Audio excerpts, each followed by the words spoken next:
മാന്യ പ്രേക്ഷകർക്ക് എൻ്റെ പ്രണാമം. കഴിഞ്ഞ കുറേ വർഷങ്ങളായിട്ട് ഏതാണ്ട് 7,000-ഓളം പ്രഭാഷണങ്ങൾ ചെറുതും വലുതുമായ സദസ്സുകളിൽ നടത്തിയിട്ടുണ്ട്. അനവധി പ്രൊഫഷണൽ കോളേജുകളിലും മെഡിക്കൽ കോളേജുകളിലും എഞ്ചിനീയറിംഗ് കോളേജുകളിലും അതല്ലാതെ സ്കൂളുകളിലും പ്രഭാഷണങ്ങൾ നടത്തിയിട്ടുണ്ട്. അമേരിക്കയിലെ 10-17 യൂണിവേഴ്സിറ്റികളിൽ 6-7 പ്രാവശ്യം അമേരിക്കയിൽ പോയപ്പോൾ നടത്തിയിട്ടുണ്ട്. കനേഡിയൻ ഗവൺമെന്റിന്റെ ഒരു ഫെല്ലോ ആയ സ്ഥിതിക്ക്, കനേഡിയൻ ഇന്റർനാഷണൽ ഡെവലപ്മെന്റ് ഏജൻസിയുടെ ഫെലോഷിപ്പുള്ള സ്ഥിതിക്ക് കാനഡയിൽ പോകുമ്പോൾ ധാരാളം യൂണിവേഴ്സിറ്റികളിൽ, യൂണിവേഴ്സിറ്റി ഓഫ് ആൽബർട്ടയിലും ടൊറന്റോ യൂണിവേഴ്സിറ്റിയിലും വാങ്കൂവർ യൂണിവേഴ്സിറ്റിയിലും UBC യൂണിവേഴ്സിറ്റി ഓഫ് ബ്രിട്ടീഷ് കൊളംബിയയിലും technological university of Nova Scotia കാനഡയിൽ ഹാലിഫാക്സിലും പ്രഭാഷണം നടത്തിയിട്ടുണ്ട്. ഓസ്ട്രേലിയയിൽ പോയപ്പോൾ അവിടെയും പ്രഭാഷണം നടത്താൻ സാധിച്ചിട്ടുണ്ട്. അനവധി കോളേജുകളിലും യൂണിവേഴ്സിറ്റി എക്സ്റ്റൻഷൻ സെന്ററുകളിലും മിഡിൽ ഈസ്റ്റിലുള്ള രാജ്യങ്ങളിൽ ക്ലാസ് എടുത്തിട്ടുണ്ട്. ഈ അടുത്ത കാലത്ത് കൊളംബോയിലും സിംഗപ്പൂരിലൊക്കെ പോയപ്പോൾ അവിടെയും അനവധി പ്രഭാഷണങ്ങളും ക്ലാസ്സുകളൊക്കെ എടുത്തിട്ടുണ്ട്. ഇത്രയും ഞാൻ പറഞ്ഞത് ഒരു വലിയ കാര്യം ഞാൻ ചെയ്തു എന്ന് ബോധ്യപ്പെടുത്താനോ അല്ലെങ്കിൽ ഞാൻ എൻ്റെ മഹത്വം വിളമ്പാനോ വേണ്ടി പറഞ്ഞതല്ല. അടുത്ത കാലത്ത് 1-2 വ്യക്തികൾ ഞാൻ നടത്തിയ പ്രഭാഷണങ്ങളിലെ ചില വരികൾ മാത്രം, 1-2 വരി മാത്രം വെട്ടിയെടുത്ത് അത് ശുദ്ധാബദ്ധാണ് എന്ന രീതിയിൽ യൂട്യൂബിൽ റെക്കോർഡ് ചെയ്ത് അപ്ലോഡ് ചെയ്തിട്ടുണ്ട്. ആരാധ്യരായ വിശ്വനാഥൻ സാറിനെ പോലെയുള്ളവർ. പക്ഷെ അദ്ദേഹം വളരെ സത്യസന്ധമായിട്ടാണ് അപ്ലോഡ് ചെയ്തിരിക്കുന്നത്. ഞാൻ മുഴുവനും കേട്ടില്ല, കേട്ടവർ പറഞ്ഞതാണ്. നമ്മളൊക്കെ പ്രഭാഷണം നടത്തുമ്പോൾ 10-15 പേരാണ് കേൾക്കാൻ വരുന്നത്. ഗോപാലകൃഷ്ണൻ പ്രഭാഷണം നടത്തുമ്പോൾ 1000, 2000, 3000 പേര് കേൾക്കാൻ വരാറുണ്ട് എന്ന് അദ്ദേഹം പറഞ്ഞിട്ടുണ്ട്. അത്രയും ഒരു 4 ദിവസം മുമ്പ് നീലേശ്വരത്ത് ശാസ്താംപാറ ക്ഷേത്രത്തിൽ ആ അമ്പലക്കാരുടെ കണക്കനുസരിച്ചിട്ട് 10-10,000 പേര് പ്രഭാഷണം കേൾക്കാനുണ്ടായിരുന്നു. മുസ്ലിങ്ങളും ക്രിസ്ത്യാനികളും ഉൾപ്പെടെ ഉണ്ടായിരുന്നു. വളരെ നല്ല പ്രതികരണമാണ്, സന്തോഷമുണ്ട്. ഞാൻ പ്രഭാഷണം നടത്തുമ്പോൾ അതിന് എതിരെ ആരെങ്കിലും വിമർശിച്ചാൽ ഞാൻ ഇന്നും ഉള്ളു തുറന്ന് പറയാറുണ്ട്, ഓരോ വിമർശനവും ഒരു സർജറി മാതിരിയാണ്. ഓരോ അഭിനന്ദനവും ഒരു പിഴിച്ചിൽ മാതിരിയാണ്. പിഴിച്ചിലിൻ്റെ സുഖം കുറച്ച് ദിവസമേ ഉണ്ടാവുള്ളൂ. സർജറിയിലൂടെ നമ്മുടെ ശരീരത്തിൽ ഉണ്ടാകുന്ന കുഴപ്പങ്ങൾ മാറ്റിയാൽ അത് ശാശ്വതമായിട്ടുള്ള പരിഹാരമായിരിക്കും. വിമർശനത്തിനെ അറിഞ്ഞുകൊണ്ട് നെഞ്ചത്ത് കൈവച്ചുകൊണ്ട് ഗോപാലകൃഷ്ണൻ പറയുന്നു, സുസ്വാഗതം ചെയ്യുന്നു. ഏറ്റവും സന്തോഷം തോന്നിയത് ഈ 17,000 പ്രഭാഷണങ്ങൾ നടത്തിയതിൽ 1-2 പ്രഭാഷണങ്ങളിൽ നിന്ന് 1-2 വരികൾ എടുത്തിട്ടാണ് ആൾക്കാർ വിമർശിക്കാറുള്ളത്. ആ വിമർശിക്കുന്നവർക്ക് എൻ്റെ പ്രണാമമുണ്ട്. അത് ഞാനൊരു ഡിപ്ലോമസി ആയിട്ടുള്ള അപ്രീസിയേഷൻ അല്ല, ഹൃദയത്തിൻ്റെ ഉള്ളിൽ നിന്ന് പറയുകയാണ്. എവിടെയെങ്കിലും ആരെങ്കിലും തെറ്റ് കണ്ടുപിടിച്ചാൽ അടുത്ത പ്രാവശ്യം മുതൽക്കുള്ള പ്രഭാഷണത്തിൽ അത് ഞാൻ ഉപയോഗിക്കാറില്ല. അതിനേക്കാൾ ഉപരി ഞാൻ പറയുന്ന കാര്യങ്ങളിൽ കേരളത്തിനകത്തും പുറത്തും ഭാരതത്തിനകത്തും പുറത്തും അനവധി പ്രഭാഷണങ്ങൾ നടത്തുമ്പോൾ ആ പ്രഭാഷണങ്ങൾ കേൾക്കുന്ന പണ്ഡിതന്മാരുൾപ്പെടെയുള്ളവരുടെ അഭിപ്രായങ്ങൾ, അവരുടെ ചില ഇൻഫർമേഷനുകൾ, അവരുടെ നോളജ്, അവർ തരുന്ന വിസ്ഡം, അത് അടുത്ത പ്രഭാഷണങ്ങളിൽ ഉപയോഗിക്കാറുണ്ട്. എവിടെ നിന്നാണ് അത് കിട്ടിയത് എന്ന് ചോദിക്കാറുണ്ട് എന്ന് മാത്രം. അടുത്ത കാലത്ത് കവടിയാർ കൊട്ടാരത്തിലേക്ക് പോയപ്പോൾ അവിടുത്തെ ആരാധ്യയായ പ്രിൻസസ് ഗൗരി പാർവതിബായി കുറേ ഡാറ്റ തന്നിരുന്നു. വളരെ വളരെ ഗംഭീരമായിട്ട് അവരും ഡോക്ടർ APJ അബ്ദുൽ കലാമും ഒക്കെ ആയിട്ട് ഡിസ്കസ് ചെയ്തപ്പോൾ പറഞ്ഞ കാര്യങ്ങളാണ്. പ്രത്യേകിച്ച് ഹാർട്ട് അറ്റാക്കിനെ കുറിച്ചും ഹെൽത്തിനെ കുറിച്ചും അവർ പറഞ്ഞത്. അത് മാത്രമല്ല, സൂര്യ TVയിലും ഏഷ്യാനെറ്റിലും മറ്റ് ചാനലുകളിലും ആധികാരികമായിട്ട് പ്രഭാഷണങ്ങൾ നടക്കുമ്പോൾ അതിൽ നിന്ന് കുറേ കാര്യങ്ങൾ എടുക്കാറുണ്ട്. ആധികാരികമായ പുസ്തകങ്ങൾ റെഫർ ചെയ്യുമ്പോൾ അതിൽ നിന്ന് എടുക്കാറുണ്ട്. ചില സംശയങ്ങളൊക്കെ വരുമ്പോൾ വിക്കിപീഡിയയിലൂടെ നോക്കിയിട്ട് ഗൂഗിൾ സെർച്ചിലൂടെ എടുക്കാറുണ്ട്. ഏറ്റവും അധികം ഡിപ്പെൻഡ് ചെയ്യാറുള്ളത് നല്ല നല്ല പുസ്തകങ്ങളെയും ഡിസ്കവറി ചാനല്, അതുപോലെ തന്നെ national geography channel, history channel, ഇങ്ങനെയുള്ള ചാനലുകളിൽ നിന്ന് ലഭിക്കുന്ന ഇൻഫർമേഷനാണ്. നമ്മുടെ പഴയ ഗ്രന്ഥങ്ങൾ, സംസ്കൃത ഗ്രന്ഥങ്ങൾ, ആര്യഭട്ടീയത്തിൽ ഞാൻ കുറേ കാര്യങ്ങൾ പറഞ്ഞിരുന്നു. ഭൂമിയുടെ ചെരിവ് ഭാവക്രമോ ഗ്രഹാംശ 24 ഡിഗ്രിയാണ് ഭൂമിയുടെ ചെരിവ്. പ്രാണേന ഇതി കലാഭൂഹു ഭ്രമയതി, ഒരു ശ്വാസോച്ഛ്വാസം ചെയ്യുന്ന സമയം കൊണ്ട് ഭൂമി ഒരു ആംഗുലർ മിനിറ്റ് കറങ്ങുന്നു. ഏകോന്ന ഷഷ്ടിലിപ്ത അഷ്ടൗ വിലിപ്ത 59 മിനിറ്റ് 8 സെക്കൻഡ് ആംഗുലർ വെലോസിറ്റിയിലാണ് ഭൂമി സൂര്യന് ചുറ്റും പ്രദക്ഷിണം വയ്ക്കുന്നത്. ഇങ്ങനെയുള്ള കാര്യങ്ങളെല്ലാം ഞാൻ പറഞ്ഞു. IITയിൽ ഒരു ലെക്ചർ കൊടുത്തിരുന്നു. അത് മുഴുവനും തെറ്റാണെന്നും ഗോപാലകൃഷ്ണൻ ഇല്ലാത്ത പൈതൃകമുണ്ടെന്ന് പറഞ്ഞ് പരത്തുകയാണെന്നും പറഞ്ഞുകൊണ്ട് ബ്ലോഗിൽ കുറെ ചെറുപ്പക്കാരെഴുതി. ഏത് മാനസിക രോഗത്തിന്റെ അടിസ്ഥാനത്തിലാണ് അവർ എഴുതിയതെന്ന് എനിക്ക് അറിഞ്ഞൂടാ. അത് കേട്ട് കുറെ പേര് എന്നോട് ചോദിക്കുകയും ചെയ്തു, സാർ ഇതുമാതിരിയുള്ളത് തെറ്റ് അപ്ലോഡ് ചെയ്യുന്നത് ശരിയാണോ എന്ന്.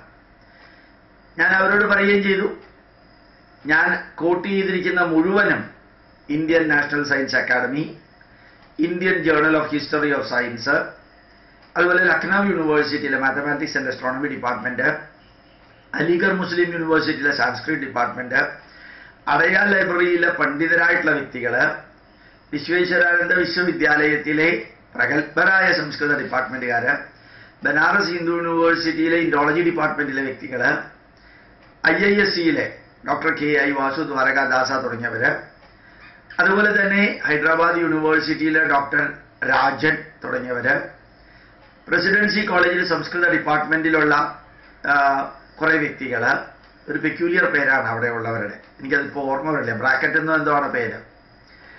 അങ്ങനെയുള്ള വ്യക്തികൾ അവർ പ്രസിദ്ധീകരിച്ചതും അവരുടെ CD-യിൽ നിന്നെടുത്തതും അവര് പ്രഭാഷണത്തിൽ പറഞ്ഞതുമായിട്ടുള്ളത് മാത്രമേ ഞാൻ പറഞ്ഞിട്ടുള്ളൂ. എനിക്ക് നേരിട്ട് കുറെ സംസ്കൃതം അറിയാം. അതനുസരിച്ച് ഞാനും കാര്യപട്ടികയും ബാക്കി കാര്യങ്ങളും വിവർത്തനം ചെയ്തിട്ടുണ്ട്. വിവർത്തനം ചെയ്യാൻ പോലും എൻ്റെ മാത്രം വീക്ഷണം എഴുതിയാൽ പോരാ, കുറെ കൂടി കഴിവുള്ളവരുടെ കൂടി വേണം എന്നെല്ലാം അറിഞ്ഞിട്ടാണ് ഇതെല്ലാം ചെയ്യുന്നത്. അത് മാത്രമല്ല, അങ്ങനെ എഴുതിയ ഇന്ത്യൻ സയന്റിഫിക്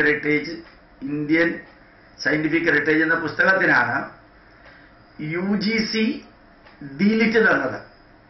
1947 ശേഷം ഒരു സയന്റിസ്റ്റിന് ഇതുമാതിരിയുള്ള കാര്യങ്ങൾക്ക് ഡിലിറ്റ് കൊടുക്കുന്നത് ആദ്യമായിട്ടാണെന്ന് എനിക്ക് ഡിലിറ്റ് തന്നപ്പോൾ ഡോക്ടർ പ്രഹ്ലാദാചാര്യ എന്ന വൈസ് ചാൻസലറും ഡോക്ടർ പഞ്ചമുഖി എന്ന ചാൻസലറും അതുപോലെ ഇന്ത്യൻ കൗൺസിൽ ഫോർ ഹിസ്റ്റോറിക്കൽ റിസർച്ചിലെ ചെയർമാനുമായിട്ടുള്ള ഡോക്ടർ പഞ്ചമുഖി അസന്നിഗ്ധമായിട്ട് പ്രഖ്യാപിക്കുകയുണ്ടായി. അത് അദ്ദേഹം പ്രഖ്യാപിച്ചത് ഞാൻ നിങ്ങളോട് പറയുന്നത് മാത്രം. അപ്പോൾ ഭാരതീയ പൈതൃകത്തെക്കുറിച്ച് കേംബ്രിഡ്ജ് യൂണിവേഴ്സിറ്റി പോയിട്ട് കുറേ കാലം സംസാരിക്കുകയുണ്ടായി. ലണ്ടനിൽ ഓക്സ്ഫോർഡ് യൂണിവേഴ്സിറ്റിയിലെ ഇന്ത്യൻ ഗ്രൂപ്പിന് വേണ്ടിയിട്ട് ക്ലാസ് എടുത്തു. അപ്പോൾ അവർ കുറേ കാര്യങ്ങൾ അവിടെ നടക്കുന്ന റിസർച്ചിനെ കുറിച്ച് പറഞ്ഞു. വെയിൽസ് യൂണിവേഴ്സിറ്റിയിൽ പോയപ്പോഴത്തേക്ക് അവിടെയുള്ളവർ പറഞ്ഞു. സൗത്ത് വെസ്റ്റ് യൂണിവേഴ്സിറ്റിയിൽ പോയപ്പോൾ അവിടെയുള്ളവർ ആയുർവേദത്തെക്കുറിച്ച് കുറേ പറഞ്ഞു. ലണ്ടനിലെ കാര്യമാണ് ഞാൻ പറയുന്നത്, ഇംഗ്ലണ്ടിലെ കാര്യമാണ് പറഞ്ഞത്. അവിടെയെല്ലാം പോയപ്പോൾ കുറേ കാര്യങ്ങൾ പറഞ്ഞത് അത് ഞാൻ ഈ സ്പീച്ചിലൂടെ നിങ്ങളോട് പറയുന്നു. ബാബ ആറ്റമിക് റിസർച്ച് സെന്ററിൽ പോയപ്പോഴാണ് അവർ പറഞ്ഞ് വടക്കോട്ട് തലവെച്ച് കിടന്നു കഴിഞ്ഞാൽ തലവേദന ഉണ്ടാവും, മെമ്മറി ലോസ് ഉണ്ടാവും, ഇറിറ്റേഷൻ ഉണ്ടാവും എന്നുള്ളത് ഇവിടെയും ഞങ്ങൾ പ്രൂവ് ചെയ്തിട്ടുണ്ടെന്ന് പറഞ്ഞു. ബാർക്കിൽ ക്ലാസ് എടുക്കാൻ പോയപ്പോൾ BHEL ക്ലാസ് എടുക്കാൻ പോയിരുന്നു ഹൈദരാബാദിൽ. അവർ കുറേ മനുഷ്യന്റെ കാന്തിക മണ്ഡലത്തെക്കുറിച്ചൊക്കെ പറയുകയുണ്ടായി. അത് വിവരിക്കുകയുണ്ടായി. അതിൽ ടി ടെമ്പിൾ ടട്ട്ലർ എന്ന് പറയുന്ന വ്യക്തി ക്ലീവ്ലാൻഡ് യൂണിവേഴ്സിറ്റിയിൽ അമേരിക്ക പോകുമ്പോഴൊക്കെ ക്ലാസ് എടുക്കാറുണ്ട്. അവിടെ മ്യൂസിക്കിൽ PhD എടുത്തൊരു ഫിസിക്സ് പ്രൊഫസറുണ്ട്. 27 വർഷം ത്യാഗരാജ കൃതികളിലൊക്കെ റിസർച്ച് നടത്തിയ ആളും കൂടിയാണ് അദ്ദേഹം. ഈ വേദമന്ത്രങ്ങൾ തലച്ചോറിൽ ഉണ്ടാക്കുന്ന ന്യൂറോ ലിംഗ്വിസ്റ്റിക് എഫക്റ്റ് എന്താണെന്ന് അദ്ദേഹം ഇവിടെ വന്നിരുന്നു, കേരളത്തിൽ വന്നിരുന്നു, RCCയിൽ വന്നിരുന്നു, തിരുവനന്തപുരത്ത് RCCയിൽ വന്ന് അവിടെയുള്ള രോഗികളുടെ ബെഡിലൊക്കെ ഒരു വേദമന്ത്രം പ്ലേ ചെയ്യുന്ന CD പ്ലെയർ വെക്കണമെന്ന് പറഞ്ഞ് അദ്ദേഹം സ്പോൺസർ ചെയ്തു. അദ്ദേഹം എൻ്റെ വീട്ടിലാണ് 6-7 മണിക്കൂർ ഉണ്ടായിരുന്നത്, തിരുവനന്തപുരത്ത് പാപ്പനംകോട്. അവരൊക്കെ കറകളഞ്ഞ പ്രൊഫസർമാരാണ്. അപ്പൊ ഇവരൊക്കെ പറഞ്ഞതും ഇവരൊക്കെ വിവരിച്ചതും, ഉദാഹരണമായിട്ട് ബെഡ് കോഫി കുടിക്കരുത് എന്നുള്ളത് ഡെൻമാർക്കിൽ നടത്തിയ ഒരു റിസർച്ച് അനുസരിച്ച് പല്ലുകൾക്കിടയ്ക്കുള്ള ഈ പ്രൈമറി അമീൻസ് നമ്മൾ കാപ്പിയോ ചായയോ കുടിക്കുമ്പോൾ അതിൻ്റെ കൂട്ടത്തിൽ പല്ല് തേക്കാതെയാണ് കുടിക്കുന്നതെങ്കിൽ അതിൻ്റെ കൂട്ടത്തിൽ അകത്തേക്ക് പോകും. അപ്പോൾ ഇൻഡസ്റ്റൈൻ കോളൻ ക്യാൻസർ ഉണ്ടാവാൻ സാധ്യതയുണ്ടെന്നുള്ളത് ഡെൻമാർക്കിൽ നടത്തിയ ഒരു റിസർച്ചിന്റെ അടിസ്ഥാനത്തിൽ സൂര്യ TV-യിൽ ആ പ്രൊഫസർ കൊടുത്ത ലെക്ചറാണ് ഞാൻ കോട്ട് ചെയ്യാൻ ഉപയോഗിക്കുന്നത്. ഞാൻ എൻ്റേതായിട്ടുള്ള കുറേ കാര്യങ്ങൾ പറയുമ്പോൾ പോലും അതിൻ്റെ പുറകിലെല്ലാം റിസർച്ച് നടത്തിയ കുറേ ആധികാരികമായിട്ടുള്ള വിവരണങ്ങളുണ്ട്. അപ്പോൾ 17,000 പ്രഭാഷണങ്ങൾ നടത്തി, 136 പുസ്തകങ്ങൾ എഴുതി, 10,000-ഓളം CD-കളും DVD-കളും പെൻഡ്രൈവുകളും ഇറക്കി. അതിൽ നിന്ന് വിശ്വനാഥൻ സാറിനെ പോലെയോ അല്ലെങ്കിൽ വേറെ വ്യക്തികളെ പോലെയുള്ളവരെ എന്തെങ്കിലുമൊക്കെ വിമർശിച്ചു കഴിഞ്ഞാൽ അതിനൊക്കെ മറുപടി കൊടുക്കാൻ ഞാൻ പോയി കഴിഞ്ഞാൽ ഞാൻ കാണാത്ത കുറേ വിമർശനങ്ങൾ, കേൾക്കാത്ത കുറേ വിമർശനങ്ങൾ ഓരോ മൂലയ്ക്കൽ ഇരുന്നുകൊണ്ട് ഓരോരുത്തരും ചെയ്യാറില്ലേ? അതിനൊക്കെ ഞാൻ മറുപടി കൊടുത്തില്ലെങ്കിൽ അപ്പം എന്താവും? ചിലതിന് ഗോപാലകൃഷ്ണൻ മറുപടി കൊടുക്കും, ചിലതിന് ഗോപാലകൃഷ്ണൻ മറുപടി കൊടുക്കില്ല, ഉത്തരമുള്ളതിന് കൊടുക്കും, ഉത്തരമില്ലാത്തതിന് മറുപടി കൊടുക്കില്ല എന്നൊക്കെയല്ലേ പറയുക. എന്തായാലും വിമർശിക്കുന്നവരോട് ഇന്നും എനിക്ക് പറയാനുള്ളത്, നമ്മൾ ഊണ് കഴിക്കുന്ന സമയത്ത് എത്ര ചോറ് കഴിച്ചു എന്ന് ആരും ചോദിക്കാറില്ല, എത്ര കല്ല് കടിച്ചു എന്നാണ് ചോദിക്കാറുള്ളത്. ആ കല്ലുകടി ഓർമ്മയിലുണ്ടാവും. ഞാൻ പണ്ട് 7-8 വർഷങ്ങൾക്ക് മുമ്പ് കാസർഗോഡ് ഒരു പ്രഭാഷണത്തിന് പോയപ്പോൾ അവിടെ ഇൻസ്റ്റിറ്റ്യൂട്ടിൻ്റെ ഒരു കോർഡിനേറ്ററുടെ വീട്ടിലാണ് ഒരു ദിവസം താമസിച്ചത്. അപ്പോൾ അവിടെ ഞങ്ങൾ 3-4 പേര് പൂരി കഴിച്ചു. ആ പൂരിയുടെ ഒരു പ്രത്യേകത ഇന്നും ഞങ്ങൾ മറക്കില്ല. കാരണം 100% കാറല് വന്ന അത്രയ്ക്ക് മോശമായ വെളിച്ചെണ്ണയിലാണ് പൂരി ഉണ്ടാക്കിയത്. ആ 8 വർഷങ്ങൾക്ക് ശേഷം എത്രയോ ഹോട്ടലുകളിലും വളരെ വിരളമായിട്ടാണെങ്കിലും വീടുകളിലും ചെന്ന് ഭക്ഷണം കഴിച്ചിട്ടുണ്ട്. ആ ഭക്ഷണമൊന്നും ഓർമ്മയില്ല, ഈ പൂരി മറക്കില്ല. അതേപോലെ കല്ല് കടിച്ചത് മറക്കില്ല, ചോറ് കടിച്ചത് ഓർക്കില്ല.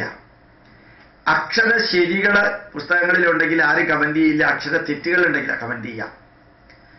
ഗോപാലകൃഷ്ണന്റെ ഏത് പ്രഭാഷണവും നിങ്ങൾ കമന്റ് ചെയ്യണം, ഏത് പ്രഭാഷണവും കമന്റ് ചെയ്യണം. കാരണം എൻ്റെ തെറ്റുകൾ നിങ്ങളെ വേദനിപ്പിക്കുന്നു എന്നുള്ളൊരു ബന്ധം നിങ്ങളും ഞാനും തമ്മിലുണ്ട്.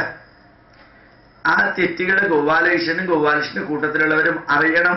നേരിട്ട് ഗോപാലകൃഷ്ണൻ അറിഞ്ഞില്ലെങ്കിലും ഇനി ഗോപാലകൃഷ്ണന്റെ യൂട്യൂബിലെ വീഡിയോ കാണുന്നവര് ഗോപാലകൃഷ്ണനെ വിളിച്ചറിയിക്കും. ആ ഒരു സതുദ്ദേശത്തോടു കൂടിയാണ്, ബാഹ്യമായിട്ട് ദുരുദ്ദേശം ഉണ്ടെങ്കിലും. അപ്പോ ഏത് ബ്ലോഗിലൂടെയോ ഏത് വഴിയിലൂടെയോ ഗോപാലകൃഷ്ണനെ വിമർശിക്കാൻ സ്വാതന്ത്ര്യമുണ്ട്. അതിന് 2 കാരണമുണ്ട്. ഒന്ന്, ഞാൻ വിമർശനങ്ങൾ 100% ഹൃദയം തുറന്ന് സ്വീകരിച്ച് എൻ്റെ തെറ്റുകളുണ്ടെങ്കിൽ തിരുത്താൻ എന്നും സന്നദ്ധരാണ്.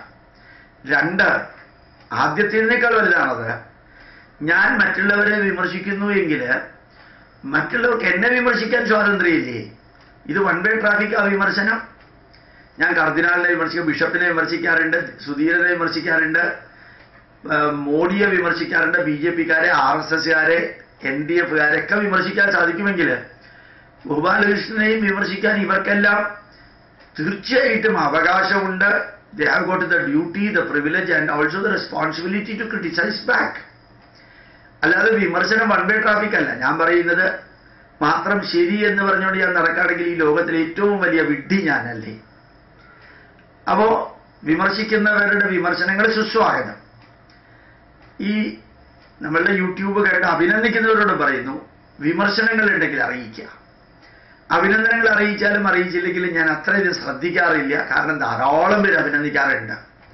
അതുകൊണ്ട് ഞാൻ അഭിനന്ദനങ്ങളുടെ പുറകെ പോവാറില്ല. ഒരു വലിയ മനുഷ്യനായതുകൊണ്ടൊന്നും അല്ല കേട്ടോ.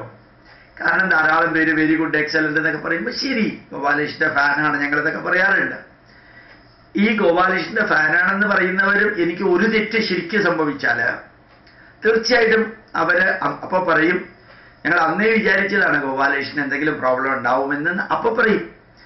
അപ്പോ ദുഃഖത്തിലും വേദനയിലും തടസ്സങ്ങളിലും അപകടങ്ങളിലും ഒക്കെ കൂടെ ഉള്ളവർ മാത്രമേ എന്നും കൂടെ ഉള്ളവരുള്ളൂ. സന്തോഷത്തിലും പ്രസിദ്ധിയിലും പേരിലും കീർത്തിയിലും കൂടെയുള്ളവരൊക്കെ അതിലേതെങ്കിലും ഒരു വലച്ചിൽ തട്ടിയാൽ ഇവരുണ്ടാവില്ല.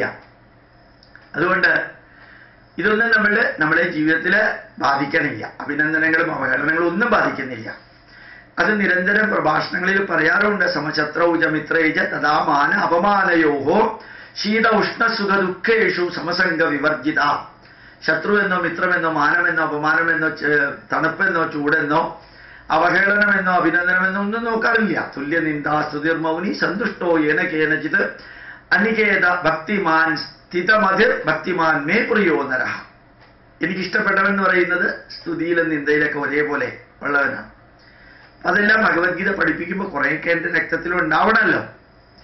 അങ്ങോട്ട് വിമർശിക്കാൻ എനിക്ക് അവകാശമുണ്ടെങ്കിൽ ഇങ്ങോട്ട് വിമർശിക്കാൻ നിങ്ങൾക്ക് അധികാരം കൂടിയുണ്ട്. അവകാശം മാത്രമല്ല, അധികാരം കൂടിയുണ്ട്. അതുകൊണ്ട് വിമർശനങ്ങളെ 100% തുറന്ന ഹൃദയത്തോടു കൂടി സ്വാഗതം ചെയ്യുന്നു. ഞാൻ എന്തെങ്കിലും പറയുന്നുണ്ടെങ്കിൽ ആധികാരികമായിട്ടുള്ള റെഫറൻസുകളെല്ലാം പഠിച്ചതിന് ശേഷമാണ്. എന്നിട്ടും 17,000 പ്രഭാഷണങ്ങളിൽ 1-2 എണ്ണത്തിലൊക്കെ എവിടെയെങ്കിലുമൊക്കെ കോർണറിൽ തെറ്റ് വന്നിട്ടുണ്ടെങ്കിൽ വിശ്വനാഥൻ സാറിനെ പോലെയുള്ള യുക്തിവാദികള് അറിയിക്കണം, നിർബന്ധമായിട്ടും അറിയിക്കണം. അത് കൺസ്ട്രക്റ്റീവായിട്ടുള്ള ക്രിറ്റിസിസ് ആയാലും വിരോധമില്ല, ഡിസ്ട്രക്റ്റീവായിട്ടുള്ള ക്രിറ്റിസിസ് ആയാലും വിരോധമില്ല. ഏത് ക്രിറ്റിസിസവും ജനറലി കൺസ്ട്രക്റ്റീവ് ആണ്. അത് എടുക്കുന്ന വ്യക്തിയുടെ മനസ്സിൽ അങ്ങനെയാണെങ്കിൽ വിമർശിക്കുന്നവർ ഭയപ്പെടേണ്ട കാര്യമില്ലല്ലോ എന്ന് പറഞ്ഞുകൊണ്ട് എൻ്റെ പ്രണാമം, നമസ്കാരം.